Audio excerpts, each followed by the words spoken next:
Chers amis du Padre Pio, bonjour.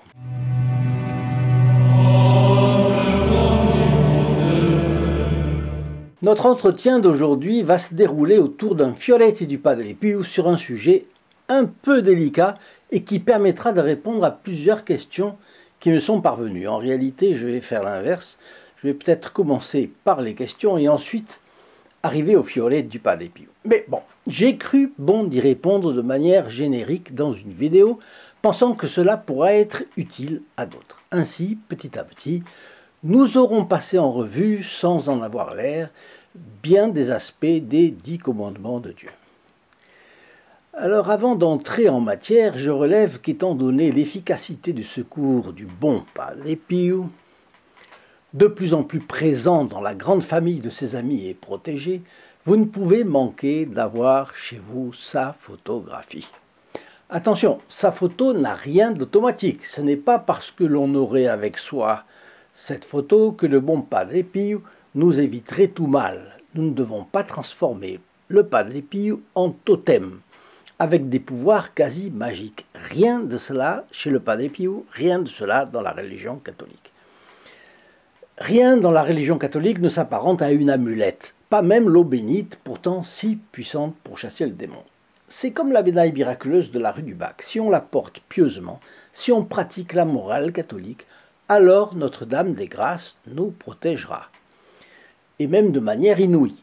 Quelqu'un qui la porterait, cette médaille, comme les superstitieux portent une amulette, sans pratiquer la morale catholique, sans fréquenter les sacrements, alors celui-là ou ceux-là ne serait pas aidé, comme Notre-Dame l'a promis à Sainte Catherine Labouré.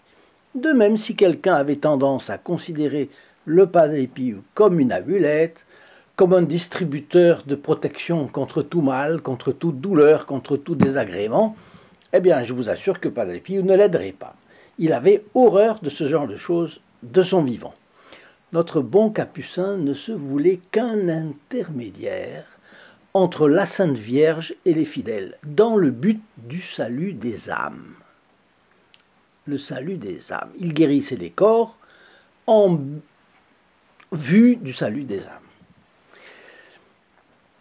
Mais si vous pratiquez la religion catholique, sa morale, ses sacrements, alors le regard bon et avisé, sage et scrutateur du capucin, ce regard qui semble vous dire « avec moi, soyez franc, parce qu'on ne me la fait pas », rendra sa présence plus concrète chez vous et vous aidera à progresser dans la foi, la confiance et la charité. Enfin, vous pouvez donner cette photographie à quelqu'un qui en aurait peut-être besoin.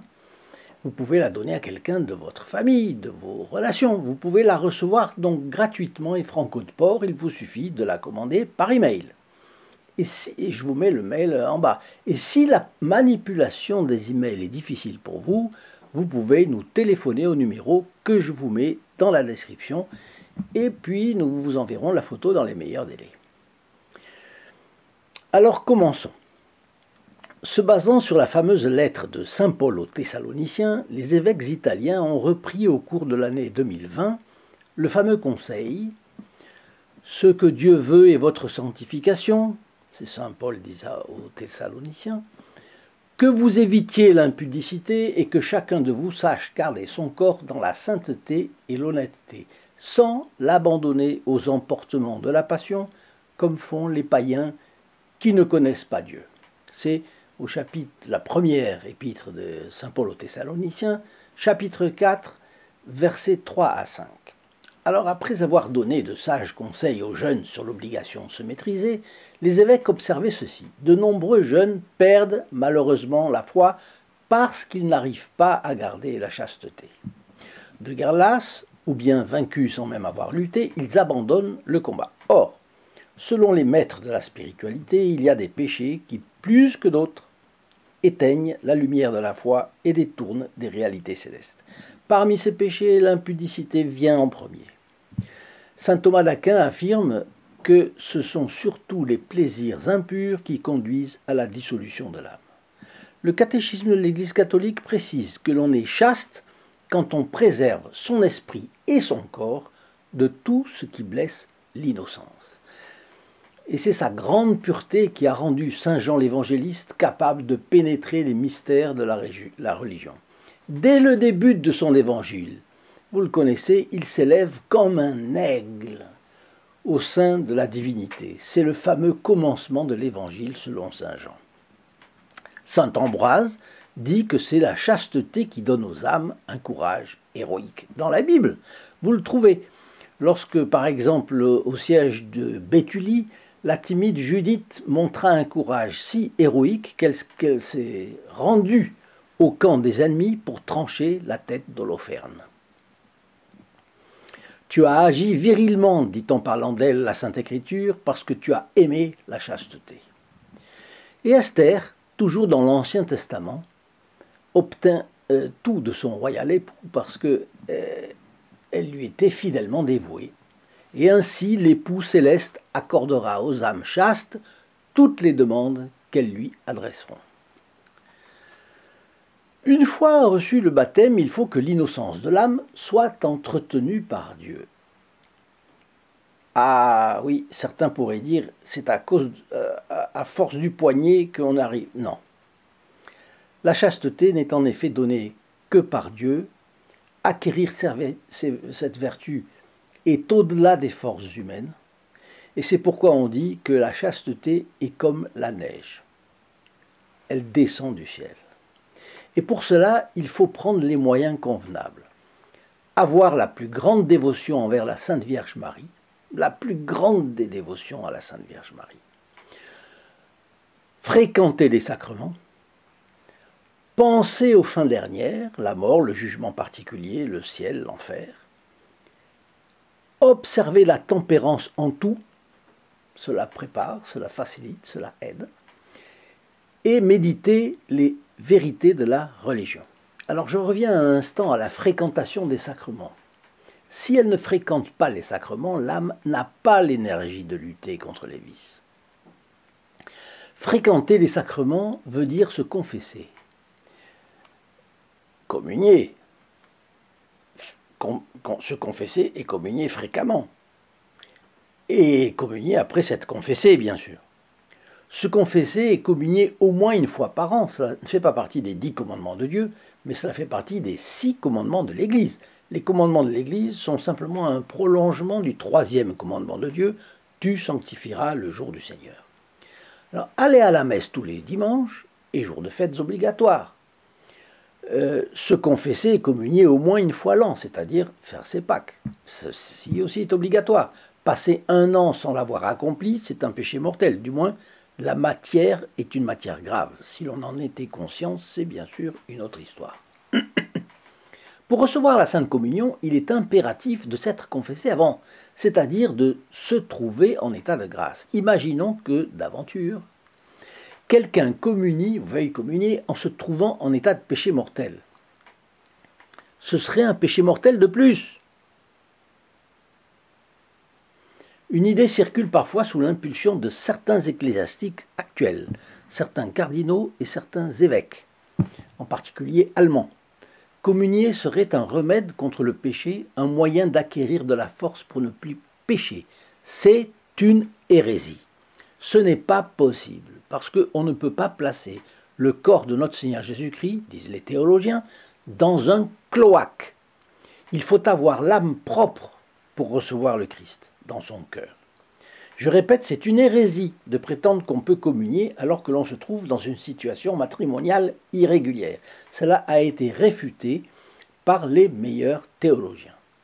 Il y a eu des brochures là-dessus et avec le sceau de plusieurs évêques, ce qui fait personne n'y a répondu.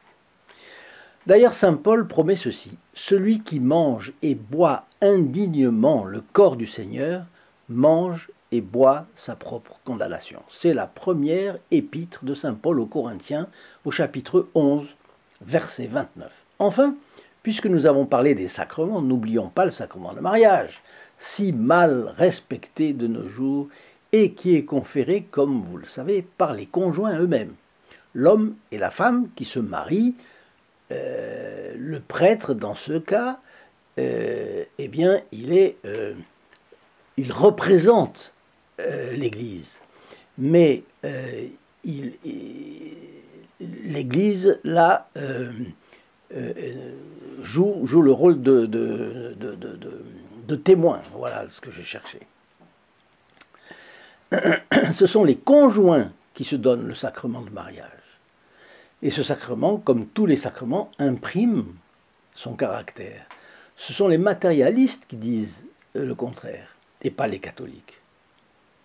Donc, une fois qu'on est marié, on reste marié, on est marié pour la vie, jusqu'à la mort de l'un des deux. Pour en revenir à notre sujet d'aujourd'hui, tout chrétien est strictement obligé à garder la chasteté selon son état. Chasteté parfaite pour les prêtres, les religieux et les religieuses. Chasteté maritale si on est marié. Là encore, il est d'usage de se référer à la belle analogie entre la chasteté et la neige. Les deux sont d'un blanc et d'une lumière immaculée, mais il suffit d'y toucher pour que cela devienne sale et bientôt de la boue. Deuxièmement, cette innocence chaste et pleine de pudeur concerne les pensées, les paroles, les regards, les actions. On n'est jamais assez strict en cette matière et le critère dans ce domaine, c'est la perfection. Le reste, c'est du libéralisme, parce que l'homme a une tendance phénoménale à tout se tolérer. La seule solution est, moyennant la grâce de la Sainte Vierge, d'imiter le Padre Pio et de s'armer du casque, de la cuirasse, de l'épée et de la croix du Christ pour combattre. Voilà. Troisièmement, celui qui partira avec cette confiance et l'aide de la Vierge des Vierges vaincra le combat. Quelqu'un de vicieux ne peut pas se corriger par ses propres forces. Il a besoin de grands secours, de la grâce divine. Il doit donc demander la grâce de Dieu. Sans cela, il ne parviendra jamais à se convertir. Ensuite, il ne peut pas se corriger tout à coup, mais il a besoin d'une action sérieuse et persévérante. Et il est en outre nécessaire qu'il combatte d'abord un seul vice. Il ne peut pas tout faire en même temps. Et en premier lieu, son vice dominant. Le père François Spirago, professeur de séminaire, a raconté le fait suivant. Vous savez que la Renaissance s'est caractérisée par une décadence par rapport au Moyen-Âge. Moyen-Âge où l'amour de Dieu dominait, tout au moins en majeure partie de la population européenne, dans les catholiques, dans les pays catholiques. Et c'était au Moyen-Âge, donc tout le monde était catholique. Bien. Mais après vient la première révolution, la révolution protestante. Avant, en intermédiaire entre le Moyen-Âge et la révolution protestante, vient l'humanisme et la Renaissance. Bien. Alors, à la Renaissance, le divertissement, le luxe ont pris le dessus, et l'amour de Dieu est passé au second plan. Lors d'une rencontre entre princes, l'un d'eux a organisé une chose étrange. Il a invité ses amis à monter avec lui sur une terrasse qui surplombait une cour. En bas, on avait placé un chaudron de miel bouillant. Et dans la cour fermée fut lâché un ours. Sentant immédiatement l'odeur du miel, il a accouru vers le miel.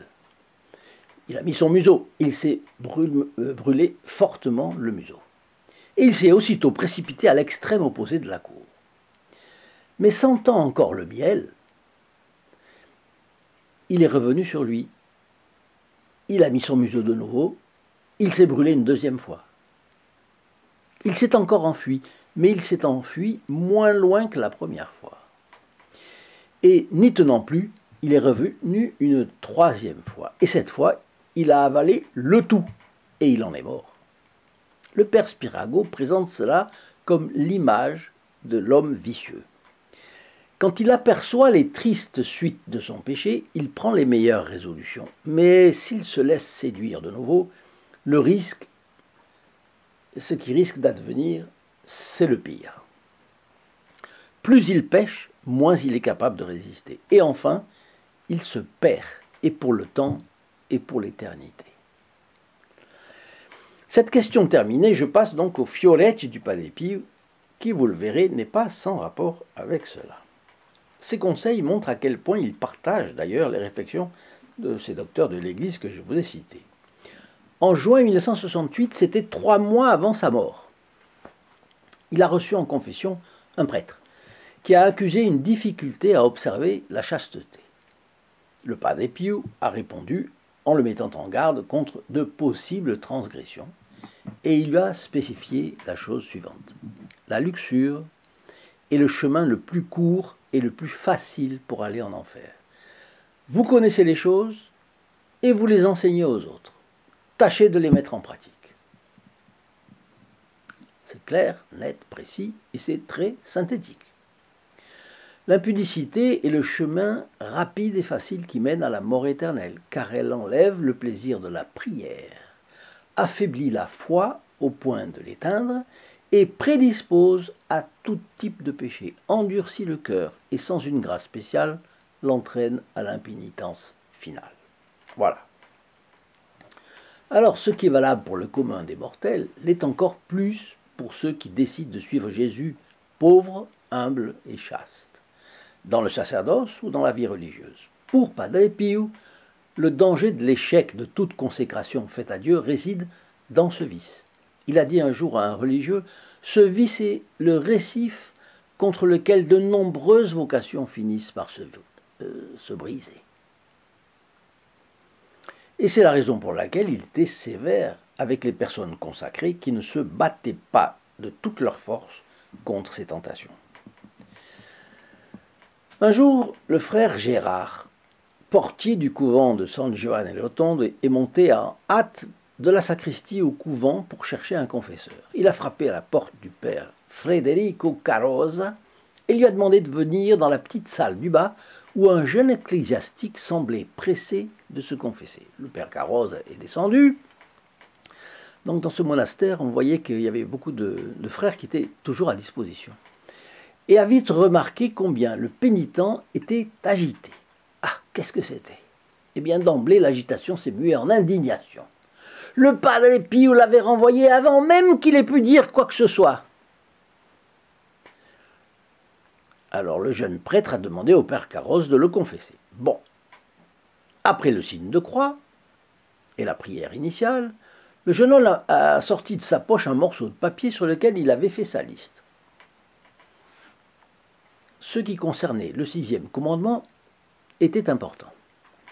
À la fin, le confesseur a demandé « Le Padre Pio a-t-il lu cette liste ?» « Non » a répondu le pénitent. « Alors, » a ajouté le sage confrère du Padre Pio, « ne vous semble-t-il pas que c'est Dieu lui-même qui vous a renvoyé, par l'intermédiaire du Padre Pio, pour diriger votre action et vous éclairer de façon surnaturelle ? Sinon, vous devriez considérer comme un fou celui qui, sans raison, refuserait à quelqu'un le soulagement du sacrement. » À ces mots, le jeune homme éclata en sanglots, puis, après avoir reçu l'absolution, retrouva sa tranquillité. Tout cela porte à réfléchir et à considérer que peut-être on est souvent trop tolérant avec soi-même, et que, comme on le dit dans le Languedoc, vous le savez, j'en suis, il faut prendre le taureau par les cornes. Eh bien, cher ami, je vous le souhaite de tout cœur et vous donne rendez-vous d'abord dans la description où j'ai mis plusieurs liens pour vous et ensuite à notre prochaine vidéo. Au revoir. In nome del Padre, del Figliolo e dello Spirito Santo, e così sia. Sia lodato Gesù e Maria, e